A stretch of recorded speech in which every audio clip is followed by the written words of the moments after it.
अभी तक यही लगता था कि जीना या मरना ये तो भाग्य की बात है। और अभी अगर आप इस वीडियो को देख रहे हैं तो अभी तक आप भी इसी भ्रम में होंगे। आपका जीना या मरना किस्मत नहीं, बल्कि ये ड्रग माफिया तय करते हैं। ड्रग माफिया यानी कि बिग फार्मा या फार्मास्यूटिकल कंपनीज। आप सोच रहे होंगे बिग फार्मा ये क्या है? बिग फार्मा यानी बिग फार्मास्यूटिकल कंपनीज जो दवाइयां और वैक्सीन का निर्माण करती है। बिग फार्मा दुनिया में सबसे शक्तिशाली उद्योगों में से एक है। और क्या यही बिग फार्मास्यूटिकल कंपनीज ही आपके जीवन जीने का समय तय करती है? क्या ये डॉक्टर्स की मिली भगत के साथ होता है या ये कंपनियां डॉक्टर्स को भी अंधेरे में रखती है? जो लोग 2 वक्त की रोटी के लिए पैसे कमाने के लिए दिन भर मेहनत करके पैसे जमा करते हैं, वहीं बीमार होने पर आधे पैसे तो इतनी महंगी दवाएं खरीदने में खर्च कर देते हैं, क्योंकि ब्रांडेड दवाएं खरीदना उनकी मजबूरी बन जाती है। ब्रांडेड मेडिसिन को हम ज्यादा इफेक्टिव समझ लेते हैं और वही जेनेरिक मेडिसिन खरीदने के लिए हमारे दिमाग में संकोच होता है कि कहीं ये हमारे शरीर पर कोई बुरा प्रभाव तो नहीं करेगी। क्या ये संकोच फार्मास्यूटिकल कंपनीज की मार्केटिंग पॉलिसी की वजह से पैदा हुआ, जो कि सबकॉन्शियसली हमारे दिमाग में बैठा दिया गया है?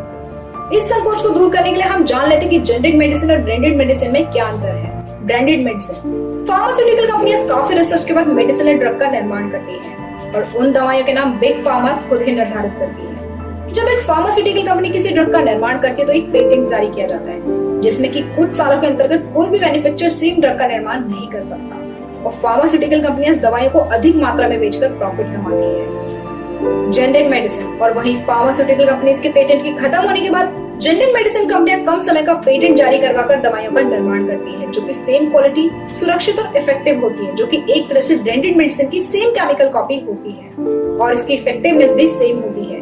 जेनेरिक दवाई की वैल्यू ब्रांडेड मेडिसिन से कम होती है। जेनेरिक मेडिसिन भी ब्रांडेड मेडिसिन जितनी ही प्रभावशाली होती है, बस उसके कलर, साइज और पैकेजिंग में अंतर होता है।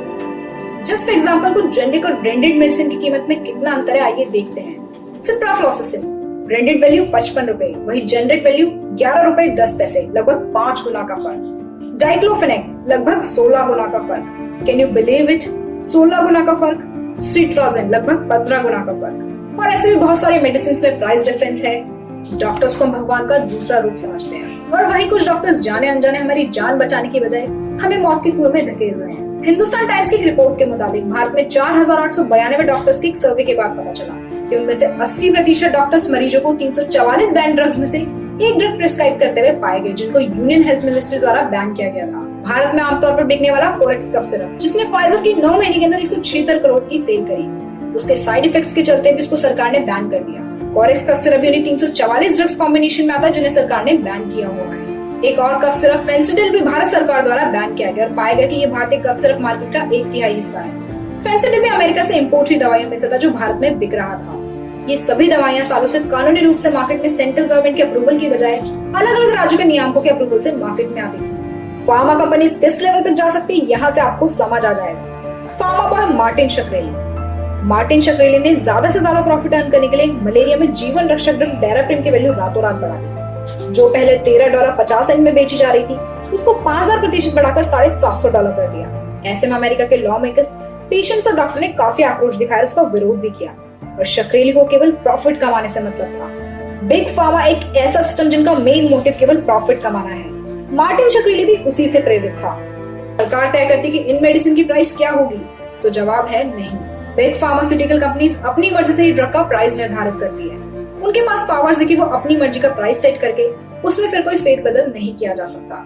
यहाँ तक कि गवर्नमेंट भी इसमें कोई फेरबदल नहीं कर सकती। वहीं कोरोना वायरस के काल में लोगों को उनकी जान बचाना मुश्किल हो गया और वहीं वैक्सीन की जब एक उम्मीद की किरण दिखी, उसमें भी इन फार्मास्यूटिकल कंपनीज ने अपना प्रॉफिट देखा। फाइजर ने इस साल लगभग $26 बिलियन का प्रॉफिट कमाया और मॉडर्ना ने $18.4 बिलियन तक का प्रॉफिट इस साल कमाने की उम्मीद की है।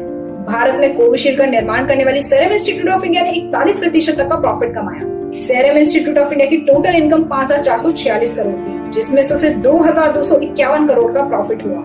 सरकार के पास भी कोरोना की इस महामारी को कंट्रोल करने के लिए वैक्सीन के इंपोर्ट और निर्माण के अलावा कोई और सहारा नहीं है। भारत में जेनेरिक मेडिसिन को प्रमोट करने के लिए सरकार ने मार्च 2024 तक प्रधानमंत्री भारतीय जनऔषधि केंद्रों की 10,000 तक बढ़ने की उम्मीद की है। जेनेरिक मेडिसिन की वैल्यू ब्रांडेड मेडिसिन से 50 से 90% तक कम होगी।